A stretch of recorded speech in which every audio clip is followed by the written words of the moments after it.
In every single city, we are, again, joined by other industry experts that are making things happen on the EV front, and that includes everything from charging. We've talked about OEMs. We've talked about e-bikes. That also includes policy. It also includes there are some organizations that have been on the EV front for not years, decades. And one of those organizations is called Plug in America, and we're joined today by Joel Levin, the executive director from Plug in America. Joel, how you doing, dude?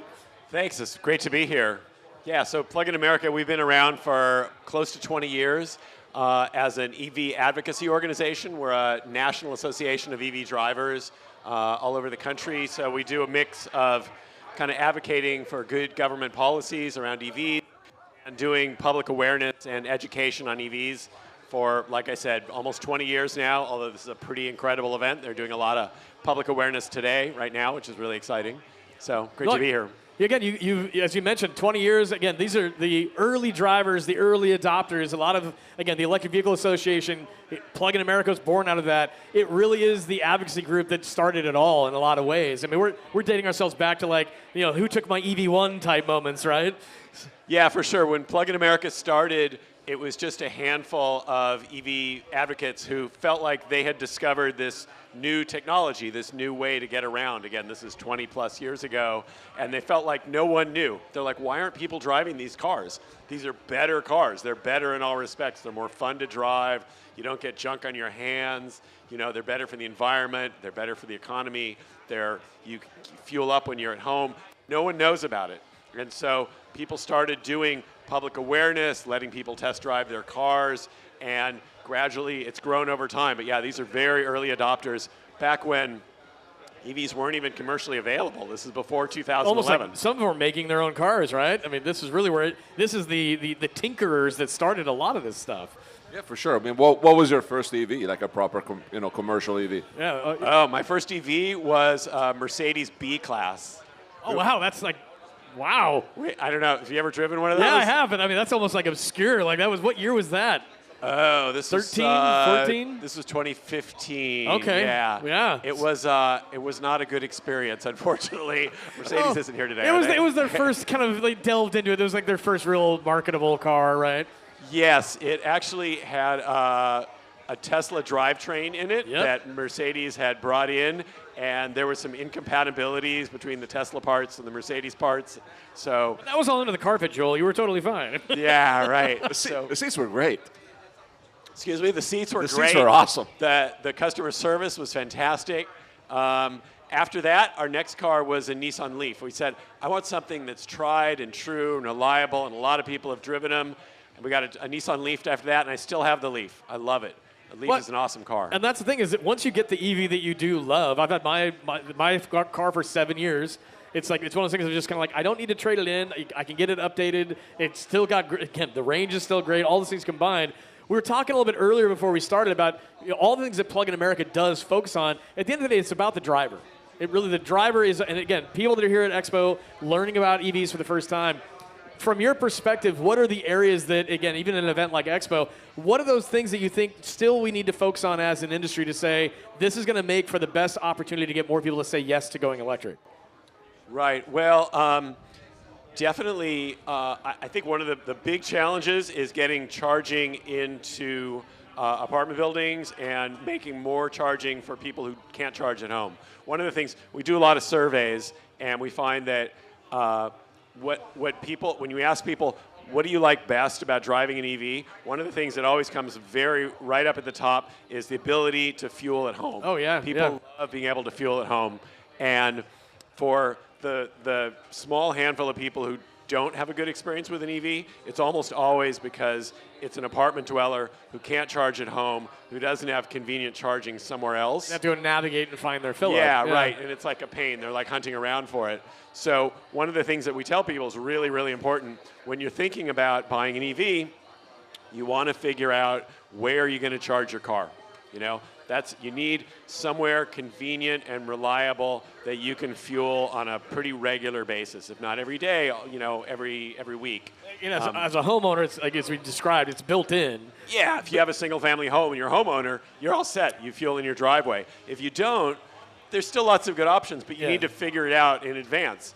It may well be that your apartment building has charging, or that your work has charging, or that there's public charging down the block from where you live, or there's a supercharger at the supermarket that you go twice a week. So it's really lifestyle based, right? It's really kind of asking that question of where do you park at night?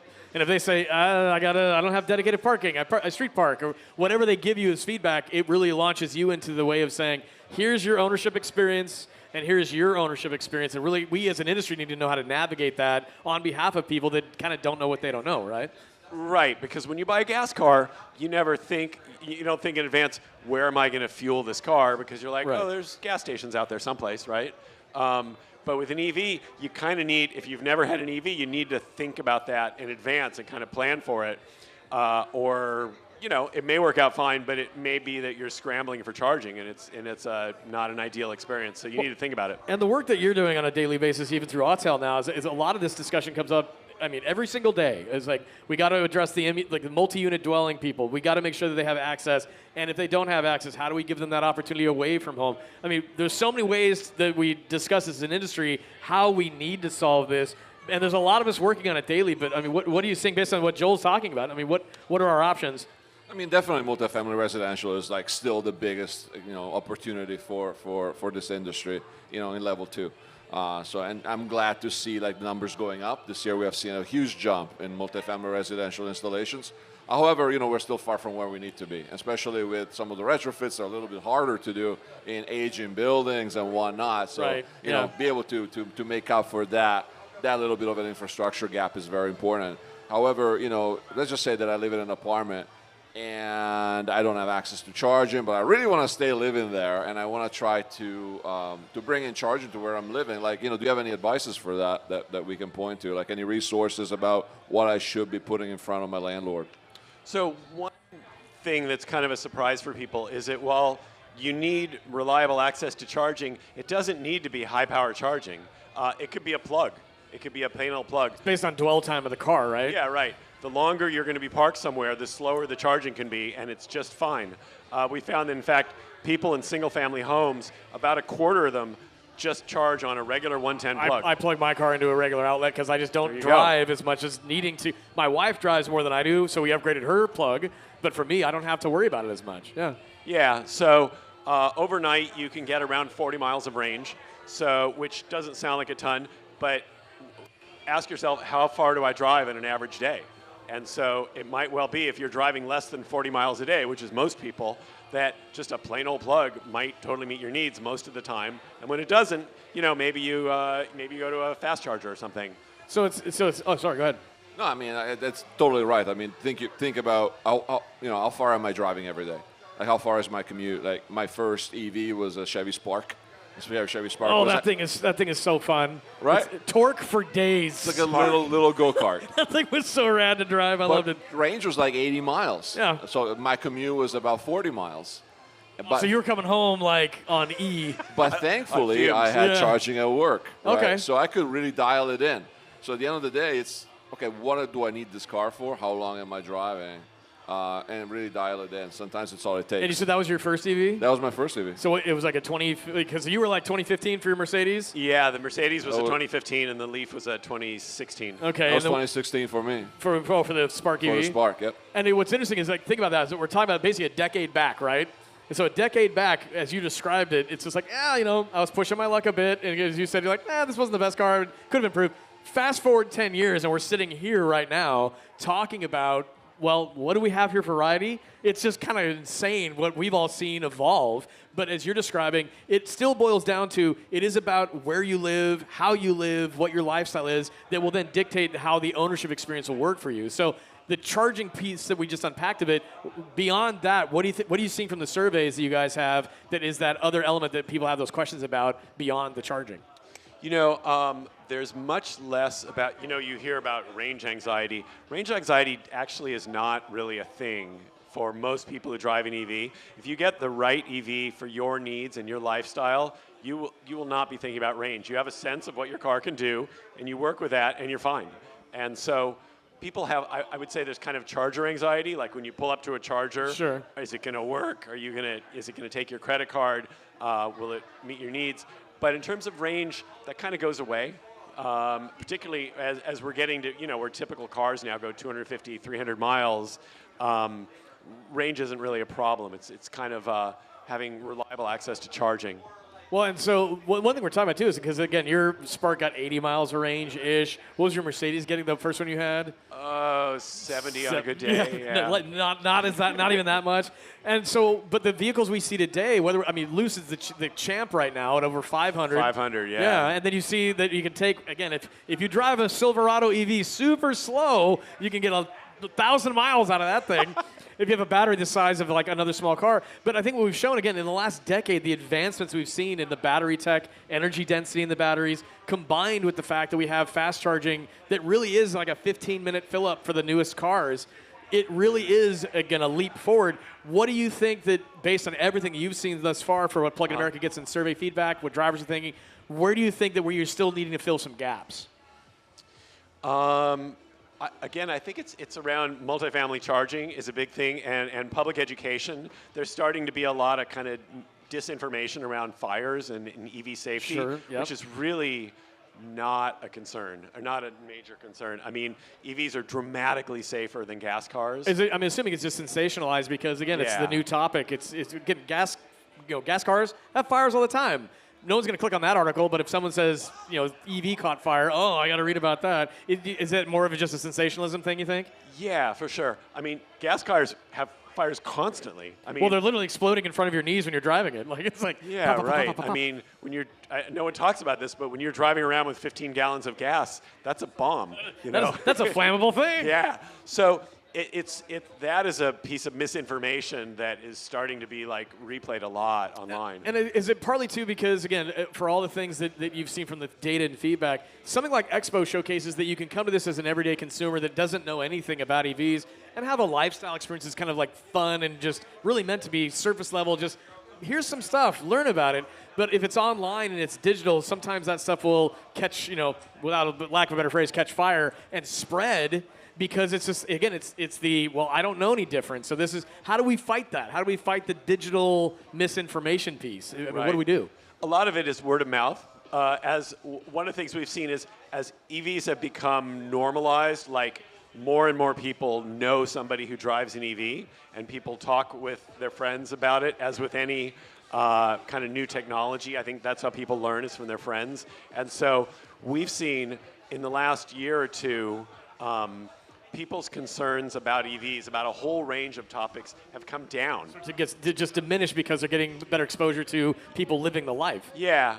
I think people are talking to their friends. Everybody, certainly in the Bay Area, everybody knows someone who drives an EV. I think that's very, very common. Yeah, it's so funny coming here. If you're again, Oregon where I'm at, it's like we have a lot of EVs, but again, just the trip from the airport to the hotel last night, I was like, this is comical.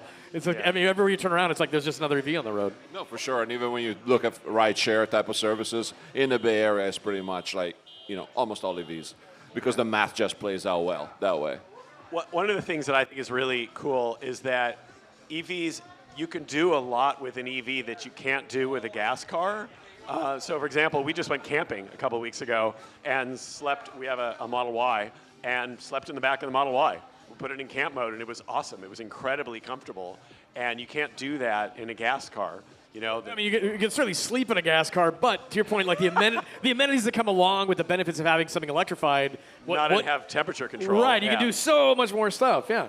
Yeah, I mean, like, you've probably seen the ads that Ford has that say you can build your house using, plugging in your tools to the back of your F-150, right, yeah. And then if the power goes out, you can use it for backup charging. Same truck. It helped build the house. Now it helps power the house. Yeah, right. So I think that we're going to start to see EVs be kind of a platform in the way that cell phones have become a platform for all these different applications. That I think you're going to see that with EVs, where you can do all this cool stuff that you can't with a gas car. It's more like a tangible application of like, what does it do to impact your life? Build the house, go camping, and have a better experience camping. I get it. Leave your dog in the car when you go into a restaurant. Dog mode's great. Dog mode, yes. Dog mode's great. So for dog owners, that is a life-changing thing.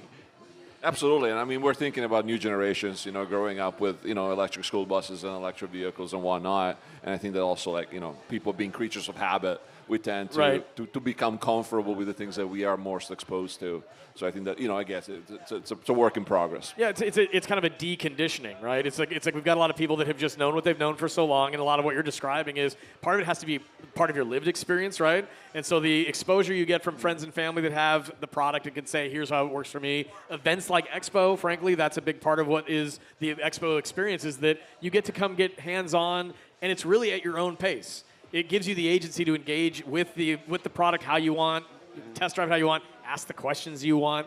So to that idea, Plug-in America as an organization, National Drive Electric Week is coming up, right? So it's in September? September 12th to October 12th. Yeah, right. we're going to have events all over the country, including lots here. Yeah. So I mean, that's to me, that's again, Expo is 8 cities. It's one weekend each city. But for something like what you guys do as an organization with Plug-in America, it really is about, this is a national week to really celebrate and discuss this. How do people find out more information as we round out the conversation about Plug-in America National Drive Electric Week? Yeah, so for National Drive Electric Week, we have a website, Drive Electric.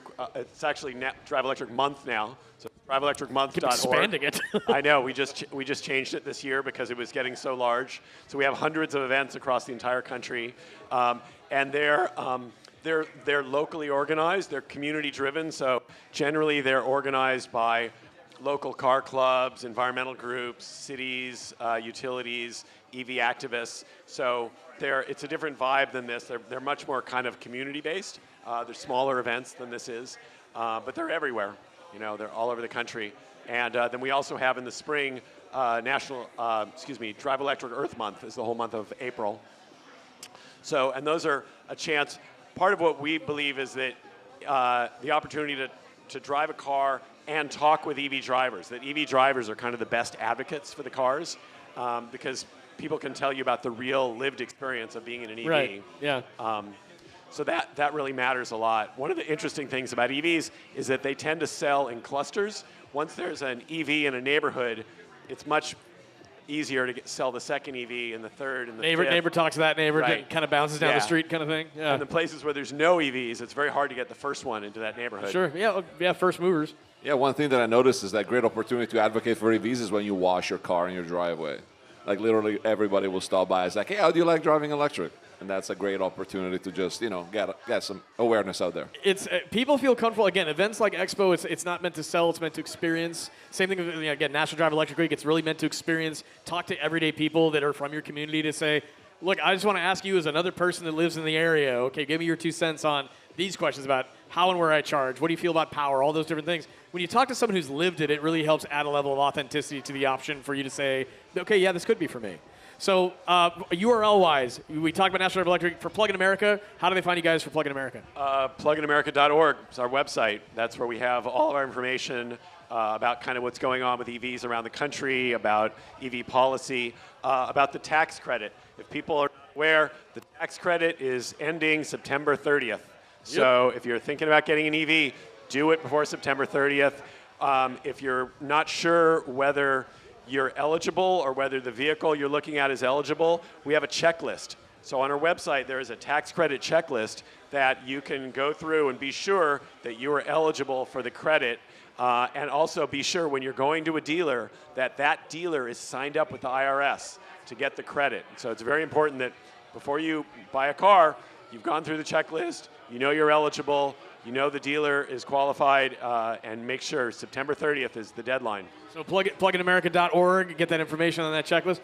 Dario, anything else you want to add?